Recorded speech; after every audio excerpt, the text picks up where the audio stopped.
স্বাগত ডিবিসি সংবাদে। আপনাদের সাথে আছি ইশরাত জাহান। এবার জানাবো খবরের বিস্তারিত। শহীদ মিনারে বিডিআর স্বজনদের অবস্থান বিষয়ে আরও জানার চেষ্টা করব বিস্তারিত। আমাদের সাথে কেন্দ্রীয় শহীদ মিনার থেকে যুক্ত হয়েছেন সিনিয়র রিপোর্টার শাহ ইমন।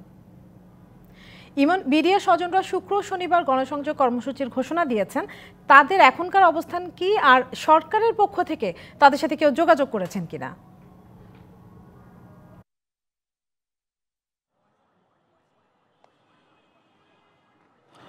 ইশরাত, কিছুক্ষণ আগেই তারা শহীদ মিনারে অবস্থান কর্মসূচি যে ছিল তাদের, সেই অবস্থান কর্মসূচি থেকে তারা সরে এসেছে এবং তারা সমাপ্ত করেছে তাদের অবস্থান কর্মসূচি। তবে তারা বলেছে যে তাদের যে আন্দোলন কর্মসূচি সেটা থেকে তারা সরবে না। তাদের যে দাবি যে বিডিআর সদস্যদের পুনর্বহাল করা চাকরিতে এবং যারা জেলে রয়েছে তাদেরকে মুক্ত করা এবং এই বিচারের প্রক্রিয়ার পুনর্তদন্ত দাবি করে যে তারা আন্দোলন করছে, সেটা থেকে তারা সরে আসেনি। এই জন্য তারা আগামীকাল এবং আগামী শনিবার শুক্রবার এই 2 দিন তারা একটি কর্মসূচি ঘোষণা করেছে। জেলায় জেলায় তারা জনসংযোগ কর্মসূচি করবে এবং গণসংযোগ কর্মসূচির পরে রবিবারে তারা আবারও নতুন করে আন্দোলন কর্মসূচি ঘোষণা করবে। তো ইশরাত, আমি এই মুহূর্তে এখানে আছে একজন সমন্বয়ক যারা বিডিআর কল্যাণ সমিতি নামে সদস্য এবং উনি সহসভাপতি। ওনার কাছে যদি আমি একটু জানতে চাই যে তারা পরবর্তীতে কী ধরনের কর্মসূচি নিতে চাচ্ছে, এই বিষয়ে আমি একটু তার কাছে জানতে চাচ্ছি। আপনারা কি কর্মসূচি নিতে চাচ্ছেন পরবর্তীতে? আমরা 2 দিন এখানে কর্মসূচিতে ছিলাম। আগামীতে এখান থেকে আমরা আজকে কর্মসূচি স্থগিত করেছি এবং পরবর্তীতে জেলায় জেলায় আমাদের কর্মসূচিগুলো চলবে। আমাদের কর্মসূচির প্রতিপাদ্য বিষয় হলো 18,519 জন নিরপরাধ যে বিডিআর, এই নিরপরাধ বিডিআরের সম্পূর্ণ বকেয়া সুযোগ সুবিধা সহ চাকরিতে পুনর্বহাল, এই দাবি নিয়ে আমরা এখানে এসেছিলাম। আমরা আমাদের এক দফা দাবিতে অনড় অবস্থায় আছি এবং পরবর্তীতে আমরা যদি রাষ্ট্রের পক্ষ থেকে কোনো আশা না পাই, আশানুরূপ কোনো বার্তা না পাই, তাহলে আবার আমরা এর চেয়েও বড় কঠোর কোনো কর্মসূচিতে অংশগ্রহণ করব। ইশরাত, যেমনটি শুনছিলেন, উনি বলছে যে সরকারের মহল থেকে যদি কোনো সরকারের পক্ষ থেকে তাদের সাথে যোগাযোগ না করা হয় বা তারা যদি তাদের দাবি মেনে না নেয় সরকারের পক্ষ থেকে, তারা আরও রবিবারের পরে আরও বৃহৎ ধরনের কর্মসূচি নেবে বলে তারা জানাচ্ছেন। তবে এই মুহূর্তে তারা শহীদ মিনার বেশিরভাগ সদস্যই ত্যাগ করেছে এবং বাকি যারা রয়েছে তারাও কিছুক্ষণের মধ্যে শহীদ মিনার ত্যাগ করবে বলে আমাদেরকে জানিয়েছেন। ইশরাত, ধন্যবাদ শাইমা। পুড়ে যাওয়া ঢাকা আলিয়া মাদ্রাসা মাঠের অস্থায়ী আদালত বিচার কাজ পরিচালনার উপযুক্ত না হওয়ায় পিলখানা হত্যাকাণ্ডের মামলার শুনানির তারিখ পিছিয়ে দিয়েছে আদালত। বিডিআর ট্র্যাজেডির ঘটনায় করা বিস্ফোরক মামলায় জামিন শুনানি হবে 19শে জানুয়ারি। রাষ্ট্রপক্ষের আইনজীবী জানান, আগুনের ফলে এজলাস কক্ষ পুড়ে যাওয়ায় শুনানি করা সম্ভব নয়। রাজধানী বকশীবাজারের আলিয়া মাদ্রাসা মাঠে অস্থায়ী আদালত, যেখানে বিডিআর বিদ্রোহের ঘটনায় করা বিস্ফোরক মামলায় সাক্ষ্য গ্রহণের শুনানির কথা ছিল আজ, গেল রাতে দুর্বৃত্তের দেয়া আগুনে পুড়ে গেছে আদালতের এজলাস কক্ষ। আদালতের অবস্থা পরিদর্শন করেন বিশেষ ট্রাইব্যুনাল 2-এর বিচারক মোহাম্মদ ইব্রাহিম মিয়া ও পাবলিক প্রসিকিউটর মোহাম্মদ বোরহানুদ্দিন।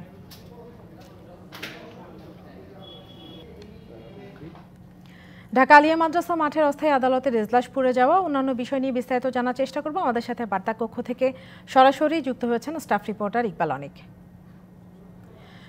গতকাল থেকে আজ পর্যন্ত যে ঘটনা প্রবাহ, আদালতের এজলাস পুড়ে যাওয়া, এর প্রেক্ষিতে মামলা শুনানির তারিখ পিছিয়ে যাওয়া, বিডিআর স্বজনদের মামলার ব্যাপারে অভিযোগ, সব নিয়ে আপনার কাছ থেকে বিস্তারিত শুনতে চাই।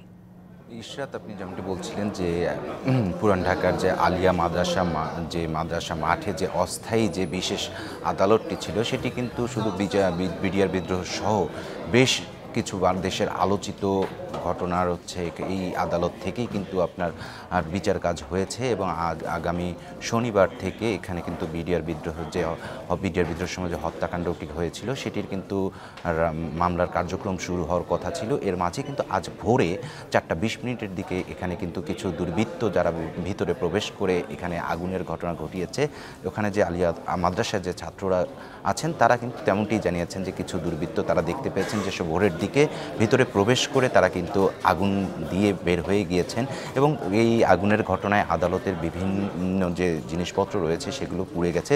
কোনো ধরনের হতাহতের ঘটনা ঘটেনি। এর আগেও কিন্তু গত 31 ডিসেম্বর এই সন্ধ্যার পর কিন্তু দেয়াল টপকে ভিতরে কিছু দুর্বৃত্ত প্রবেশ করে ওখানে আদালতের ভেতরে ভাঙচুর করে এবং সেখানে কিন্তু আগুন দেওয়ার চেষ্টাও করে।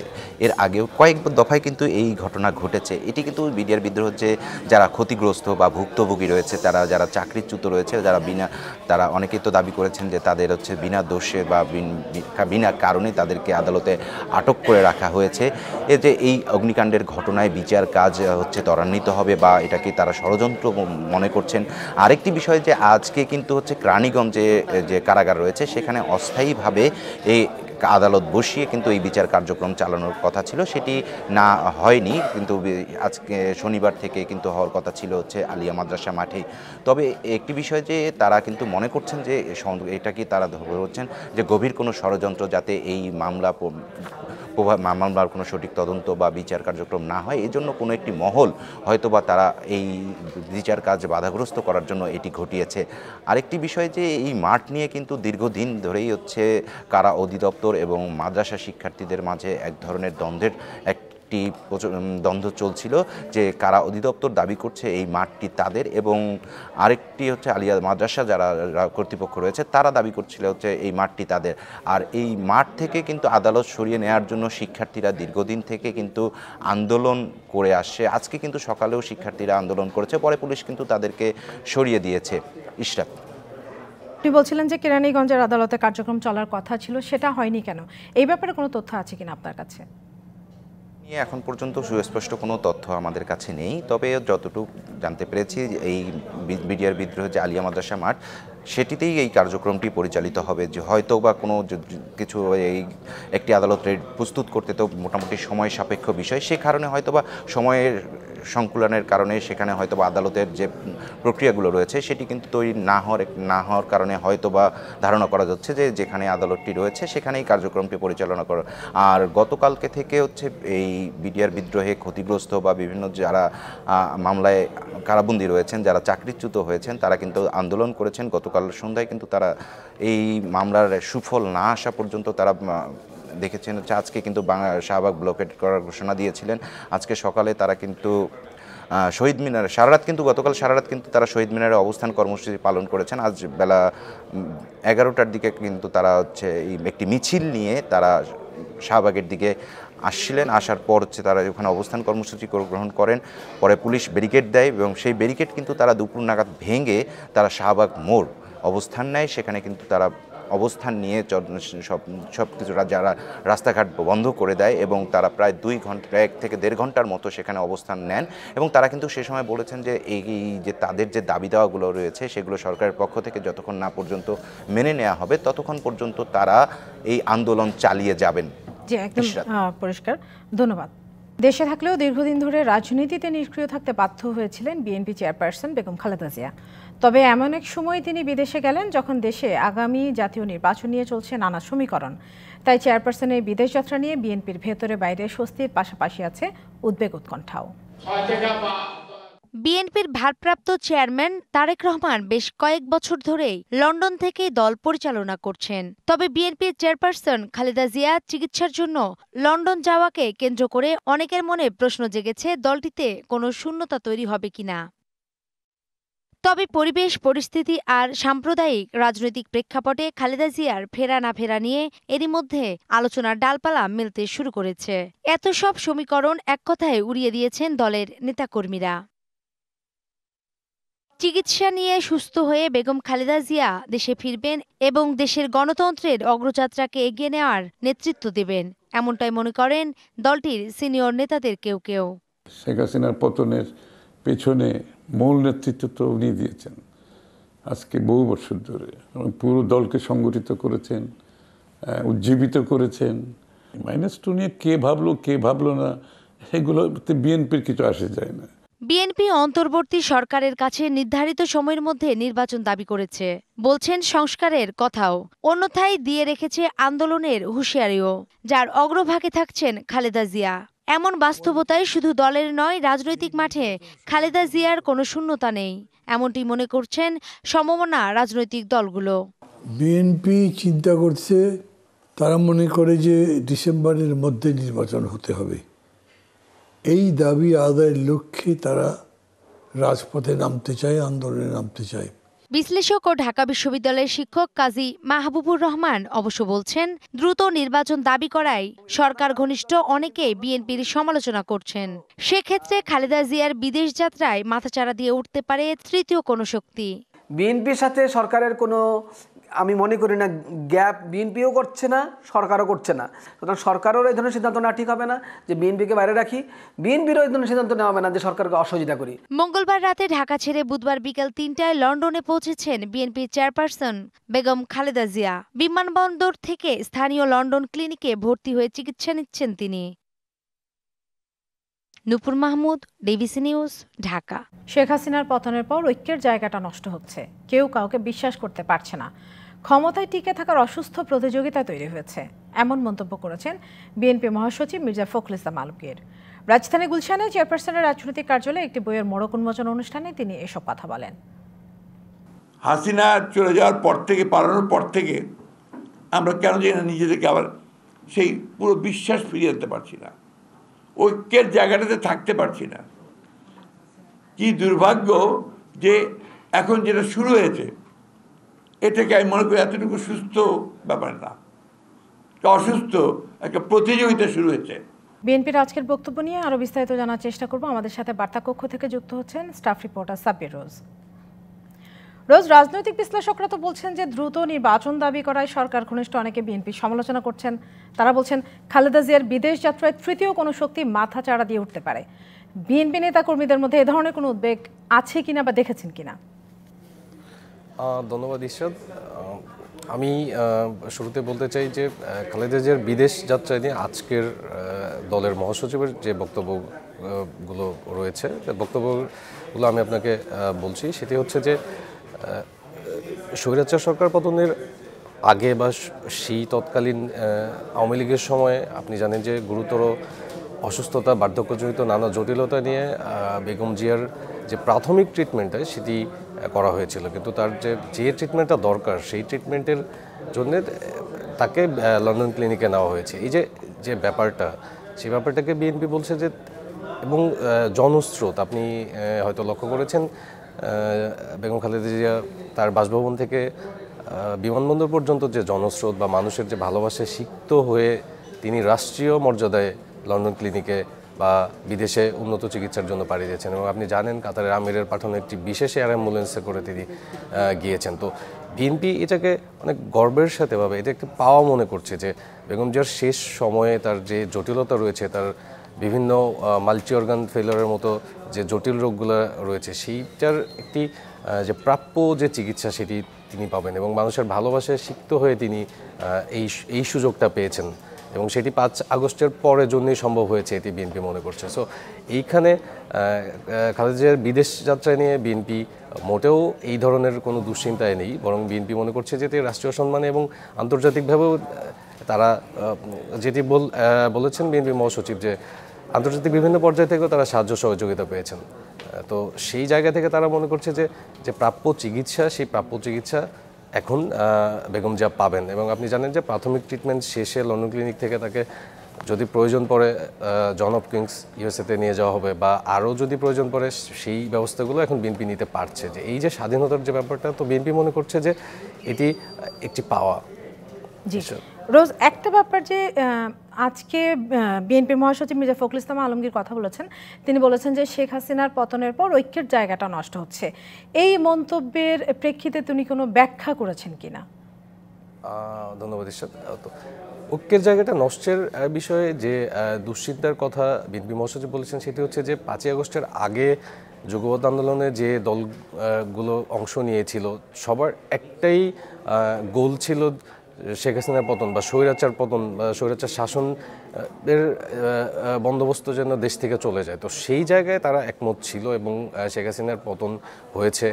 ছাত্র জনতার যে জীবনদান, যে আত্মত্যাগ, তারা মনে করছে যে স্বৈরাচার পতনের মাধ্যমে তাদের সেই আত্মত্যাগ পরিপূর্ণতা পেয়েছে বা আত্মত্যাগের যে পাওয়ারটা সেটি তারা পেয়েছে। কিন্তু পরবর্তীতে বিভিন্ন রকমের অস্থিরতা কথা বিএনপি মহাসচিব জানিয়েছেন, আজকে বলেছেন যে ঐক্যের জায়গাটা সেটি নষ্ট হচ্ছে এবং সবাই ক্ষমতার জন্যে, যে ক্ষমতার লোভে একটা অস্থিরতা মানে পরিবেশ তৈরি করছে দেশে। তো সেই জায়গা থেকে তিনি বের হয়ে এসে বলছে যে একটি নির্বাচনী সরকার যদি না আসে ততদিন পর্যন্ত এই ধরনের অস্থিরতা চলতে পারে, বা আমাদের এখন ঐক্যবদ্ধ হয়ে এই অস্থিরতা কাটিয়ে ওঠার জন্য তিনি বিভিন্ন রাজনৈতিক দলের প্রতি আহ্বান জানিয়েছেন। ধন্যবাদ রোজ আপনাকে। তার মুখের কথায় আইন, চোখের ইশারায় শাসন। গত 10.5 বছর ফাহমি গোলন্দাজ বাবেল ছিলেন ময়মনসিংহের গফরগাঁয়ের এক নায়ক। দখল, চাঁদাবাজি, টেন্ডারবাজি, অবৈধ বালু ব্যবসা সবই ছিল তার নিয়ন্ত্রণে। কামিয়েছেন কোটি কোটি টাকা। বাবেলের নির্যাতনে অতিষ্ঠ ছিল বিরোধী দল ও এলাকার মানুষ। অবাধ্য আওয়ামী লীগ নেতাকর্মীরাও ছিল বিরোধী দলের মতো কোণঠাসা। ভিন্ন মত পোষণ করলে নিজস্ব টর্চার সেলে নিয়ে ছেড়ে দিতেন বিদেশি কুকুরের খাঁচায়। আছে শতাধিক মানুষকে এলাকা ছাড়া করার অভিযোগ। ফাহমি গোলন্দাজ বাবেল ময়মনসিংহ 10 আসনের 3 বারের সংসদ সদস্য। তার বাবা আলতাফ গোলন্দাজও ছিলেন এই আসনের 3 বারের সংসদ সদস্য। এলাকায় তিনি পরিচিত ছিলেন গডফাদার হিসেবে। বাপকা বেটা ফাহমিও হেঁটেছেন একই পথে। সামাজিক যোগাযোগ মাধ্যমে নিজেকে মানবতার ফেরিওয়ালা হিসেবে জাহির করতেন ফাহমি গোলন্দাজ। তবে স্থানীয়দের অভিযোগ, বাস্তবে তিনি ছিলেন সম্পূর্ণ উল্টো, ভয়ঙ্কর এক চরিত্র। 2009 সালে উপজেলা চেয়ারম্যান নির্বাচিত হন। 14তে এমপি হওয়ার পর শুরু হয় ফাহমি গোলন্দাজের বেপরোয়া শাসন। 18তে দ্বিতীয়বার এমপি হওয়ার পর হয়ে ওঠেন আরও অপ্রতিরোধ্য। নিরঙ্কুশ আধিপত্য প্রতিষ্ঠায় এলাকা ছাড়া করেন বিএনপির অসংখ্য নেতাকর্মীকে। আওয়ামী লীগে যোগ না দেয়ায় নির্যাতনের শিকার হতে হয়েছে একাধিক জনপ্রতিনিধিকে। বিএনপি করার অপরাধে সোলাইশা মৌজায় 60% সম্পত্তি সে দখল করে, দিঘি ভরাট করে। 2011 সালে আমি চেয়ারম্যান নির্বাচিত হই। প্রপোজাল দিছে তার দলে যোগ দেওয়ার জন্য। আমি যোগদান না দেওয়ার অপরাধে আমাকে উপজেলা চত্বরে ফেলায় শারীরিক নির্যাতন করছে, মারছে। ফাহমির সঙ্গে ভিন্নমত পোষণকারী আওয়ামী লীগ নেতাকর্মীরাও থাকতে পারেননি এলাকায়। তার অত্যাচারের ধরনটা হইল তার বাহিনী ধরে যে হাত কেটে ফেলতো, হাত কেটে ফেলতো, মানুষ হত্যা করতো। প্রায় 5-6টা গফরগাঁও দিনে দুপুরে সে হত্যা করছে। গফরগাঁওয়ে দখল, চাঁদাবাজি, টেন্ডারবাজি ও অবৈধ বালু ব্যবসায় ফাহমির ছিল একক নিয়ন্ত্রণ। 2019 সালে বিআইডব্লিউটি এর অধীনে ব্রহ্মপুত্র নদ খনন শুরু হলে প্রায় 40 কিলোমিটার অংশের অবৈধ বালু বাণিজ্য নেন নিজের নিয়ন্ত্রণে। নির্বিচারে বালু তোলায় নষ্ট হয়েছে অসংখ্য কৃষকের ফসলি জমি। তার নিজস্ব একটা বাহিনী ছিল, যেটা সবাই বাবেল বাহিনী। দলীয় অনেক লোকজন, নিরীহ অনেক লোকজনকে নির্যাতন করে, পঙ্গুত্ব বরণ করে, অনেকে আহত হয়েছে, অনেকে নিহত হয়েছে। এই বাহিনী দিয়া চাঁদাবাজি, লুটতরাজ, এই টেন্ডারবাজি, বালু মহল থেকে ধরে এমন কোনো কর্ম নাই সে করে না। যদি সরকারি কর্মকর্তা কর্মচারীদের ওপরও খবরদারি করতেন ফাহমি। তার কথা মতো কাজ না হলে পেটোয়া বাহিনী দিয়ে চালানো হতো নির্মম নির্যাতন। বিএনপির কমপক্ষে 250 নেতাকর্মীর বাড়িতে হামলা, অগ্নিসংযোগ ও লুটপাটের অভিযোগ আছে।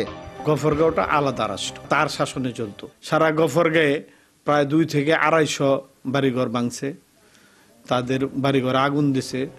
শালটিয়া ইউনিয়নের বাগুয়া এলাকার এই বাড়িটি ছিল ফাহমি গোলন্দাজের টর্চার সেল। কথা না শুনলে এখানে ধরে এনে চালানো হতো পাশবিক নির্যাতন। বিদেশি কুকুরের খাঁচায় ছেড়ে দেওয়ার মতো মধ্যযুগীয় বর্বরতাও চলত। তার নির্যাতনে অনেকেই হয়ে গেছেন পঙ্গু। যদি কেউ তার বিরোধিতা করছে, তার বাহিনী পাঠাইয়া দিয়া তার বাড়িতে নিয়ে টর্চার করত। ক্ষমতার দাপটের সাথে পাল্লা দিয়ে বেড়েছে ফাহমির সম্পদ। 10ম সংসদ নির্বাচনের হলফনামায় তিনি বার্ষিক আয় দেখান মাত্র 2,46,000 টাকা।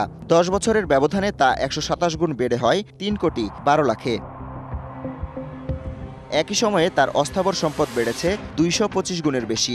10ম সংসদ নির্বাচনের হলফনামায় 6,46,000 টাকার অস্থাবর সম্পদ দেখান ফাহমি। দ্বাদশে তা বেড়ে হয় 14 কোটি 54 লাখ। এমপি হওয়ার আগে জানিয়েছিলেন তার স্থাবর সম্পদ নেই, আর দ্বাদশ নির্বাচনের হলফনামায় দেখান 6 কোটি 2 লাখ টাকার সম্পদ। জ্যামিতিক হারে সম্পদ বেড়েছে এমপি পত্নী শারমিন গোলন্দাজেরও। একেবারে শূন্য থেকে 10 বছরে হয়েছেন 500 ভরি স্বর্ণ, 8টি ফ্ল্যাট, 2তলা বাড়ি এবং কোটি টাকার মালিক। হলফনামায় যতটুকু সম্পদ দেখানো হয়েছে, বাস্তবে ফাহমির সম্পদ অনেক গুণ বেশি। এরই মধ্যে তার অবৈধ সম্পদ অনুসন্ধান শুরু করেছে দুর্নীতি দমন কমিশন। DBC news desk. সাবেক প্রধানমন্ত্রী শেখ হাসিনা এবং তার পরিবারের সদস্যদের বিরুদ্ধে দুর্নীতির অভিযোগ অনুসন্ধানে দুদকের নেতৃত্বে যৌথ টাস্কফোর্স গঠনের সিদ্ধান্ত হয়েছে। এছাড়া 3,162 কোটি টাকার সন্দেহজনক লেনদেন পাওয়ায় শেখ হাসিনা সরকারের প্রভাবশালী এমপি নিক্সন চৌধুরী ও তার স্ত্রীর বিরুদ্ধে মামলা করেছে দুদক। মেগা প্রকল্পের অর্থ আত্মসাৎ, ক্ষমতার অপব্যবহার করে রাজুকে প্লট গ্রহণ এবং অর্থ পাচারের অভিযোগে সাবেক প্রধানমন্ত্রী শেখ হাসিনা এবং তার পরিবারের বিরুদ্ধে অনুসন্ধানের সিদ্ধান্ত নেয় দুদক। গুরুত্ব বিবেচনায় এসব অভিযোগ কেবল একটি তদন্তকারী সংস্থার পক্ষে কঠিন, তাই এনবিআর, সিআইডি ও বিএফআইইউ এবং দুদকের সমন্বয়ে গঠিত হয়েছে টাস্ক ফোর্স, যার নেতৃত্ব দেবে দুদক। আর এই টাস্ক ফোর্সকে আইনি সহায়তা দেবে অ্যাটর্নি জেনারেলের অফিস। এদিকে শেখ হাসিনা সরকারের প্রভাবশালী সাবেক সংসদ সদস্য ফরিদপুর ৪ আসনের নিক্সন চৌধুরী ও তার স্ত্রীর বিরুদ্ধে মামলা করেছে দুদক। মামলায় বলা হয়েছে ৩,১৬২ কোটি টাকা সন্দেহভাজন লেনদেন ও ১৯ কোটি টাকার অবৈধ সম্পদ গড়েছেন নিক্সন দম্পতি। অস্বাভাবিক লেনদেনের অভিযোগে জনাব মিসেস তারিন হোসেন ও জনাব মুজিবুর রহমান চৌধুরীর বিরুদ্ধে আরও একটি মামলা রুজুর সিদ্ধান্ত গৃহীত হয়েছে। একই দিন ৪৪১ কোটি টাকার অবৈধ লেনদেনের তথ্য দিয়ে নরসিংদী ২ আসনের সাবেক এমপি আনোয়ারুল আশরাফ খান ও তার স্ত্রীর বিরুদ্ধেও মামলা করেছে দুদক। অসাধু উপায়ে গত আয় বহির্ভূত প্রায় ৪ কোটি টাকার সম্পদ অর্জন করায় তাদের উভয়ের বিরুদ্ধে দুর্নীতি দমন কমিশন আইন ২০০৪ এবং দণ্ডবিধির ১০৯ ধারায় আরও একটি মামলা রুজু করা হয়েছে। সাবেক মন্ত্রী এমপিদের অস্বাভাবিক লেনদেনের পেছনে কোনো ব্যাংক কর্মকর্তা জড়িত থাকলে তাদের বিরুদ্ধে ব্যবস্থা নেওয়া হবে বলেও জানান মহাপরিচালক। Redwan Ahmed, DBC news, Dhaka. স্বপ্ন ছিল মা বাবা নিয়ে থাকার মতো একটি বাড়ি করবে চাঁদপুরের ফরিদ সোহেল। পরিবারের অসচ্ছলতা কাটাতে ঢাকায় গার্মেন্টসে কাজ শুরু করেন, তবে প্রথম মাসে বেতনটিও তুলতে পারেননি। ৫ই আগস্ট বৈষম্য বিরোধী ছাত্র আন্দোলনে গুলিতে আহত ফরিদের মৃত্যু হয় ৬ই আগস্ট। উপার্জনক্ষম ছেলেকে হারিয়ে শোকে পাথর মা বাবা। আমার স্বপ্ন ভেঙেছে বহুবার, কারণ একটাই, মধ্যবিত্ত আমার পরিবার। টিকটকে বাবা মা ও সাংসারিক অবস্থা নিয়ে এভাবেই ভিডিও পোস্ট করতেন জুলাই গণ অভ্যুত্থানে নিহত ২১ বছর বয়সী ফরিদ সোহেল। ৫ই আগস্ট সকালে খাবার খেয়ে মায়ের কাছে বিদায় নিয়ে আন্দোলনে যান ফরিদ। সেখানেই গুলিবিদ্ধ হয় সে। পরে ৬ই আগস্ট চিকিৎসাধীন অবস্থায় ঢাকা মেডিকেল কলেজ হাসপাতালে মৃত্যুবরণ করে ফরিদ। বাবা মায়ের জন্য একটি বাড়ি তৈরির স্বপ্নও দেখত ফরিদ, আর এজন্য করেছিল পাসপোর্টও। দেশের আন্দোলনে নামলে শহীদ যদি আমি মরি তা শহীদই মরা মরবো। বিদেশে যাইবো, যাই কইছে আমার বাড়ি করে দিব, ঘর করে দিব, আমার দানা বানা মুক্তি করবো। আল্লাহ শহীদ।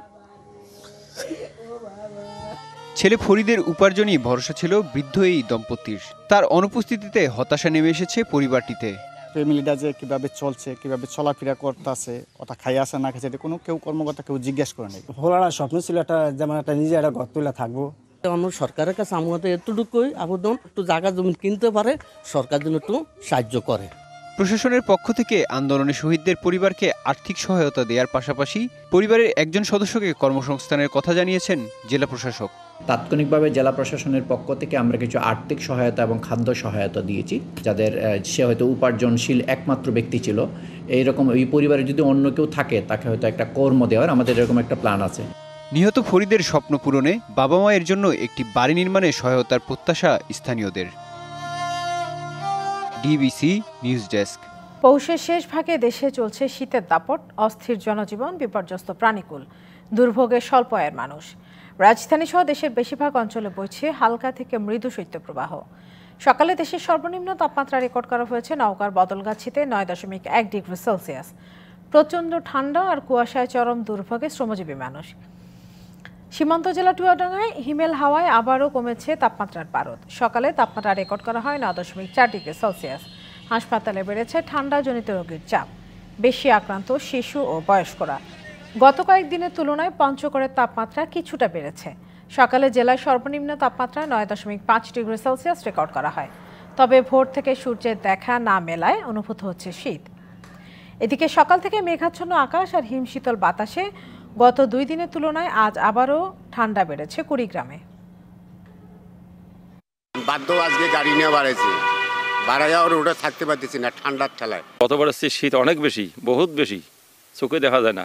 এই ঠান্ডার কারণে আমরা জমিতে নামতে পারি না, অনেক অসুবিধা হয়। চীনে ভোক্তা মূল্যস্ফীতির হার গত ডিসেম্বরে ৯ মাসের মধ্যে সর্বনিম্ন পর্যায়ে পৌঁছানোয় বিশ্বের দ্বিতীয় বৃহত্তম অর্থনীতি দেশটিতে মূল্য সংকোচন নিয়ে নতুন উদ্বেগ তৈরি হয়েছে। চীনের জাতীয় পরিসংখ্যান ব্যুরোর তথ্য অনুযায়ী ডিসেম্বরে ভোক্তা মূল্যসূচক সিপিআই মাত্র 0.1% বৃদ্ধি পেয়েছে, যার মাধ্যমে এটি টানা চতুর্থ মাসের মতো নিম্নমুখী প্রবণতা ধরে রেখেছে। এর আগে গত নভেম্বরে সিপিআই বাড়ে 0.2%। এছাড়া 2024 সালের পুরো সময় ভোক্তা মূল্যসূচক মাত্র 0.2% বাড়ে, যা তার আগের বছরের সমান ও চীনের সরকার নির্ধারিত 3% লক্ষ্যমাত্রার অনেক নিচে। বিপিএলে নিজেদের প্রথম জয়ের খোঁজে মাঠে নেমেছে ঢাকা ক্যাপিটালস। চিটাগং কিংসের বিপক্ষে টসে হেরে ব্যাট করতে নেমে শেষ খবরে ঢাকা সংগ্রহ 3 উইকেটে 115 রান। সিলেট আন্তর্জাতিক ক্রিকেট স্টেডিয়ামে শুরুতে দলীয় 3 রানে জেসন রয়কে হারায় ঢাকা ক্যাপিটালস। ব্যক্তিগত 5 রানে আরেকটা অপারার এসকিনাজিকে বিদায় করেন খালেদ আহমেদ। টানা ব্যাটিং ব্যর্থতায় এই ম্যাচে ঢাকা একাদশে নেই লিটন দাস। আসরে এখন পর্যন্ত 4 ম্যাচের 1-ও জয় না পাওয়া ক্যাপিটালস আছে পয়েন্ট টেবিলের তলানিতে। ডিবিসি সংবাদে এই ছিল এখনকার মতো। ডিবিসি নিউজের সংবাদগুলো পড়তে ভিজিট করুন dbcnews.tv আর ভিজিট করুন ডিবিসির ফেসবুক পেজ এবং ইউটিউব চ্যানেল। ডিবিসির সঙ্গে থাকুন।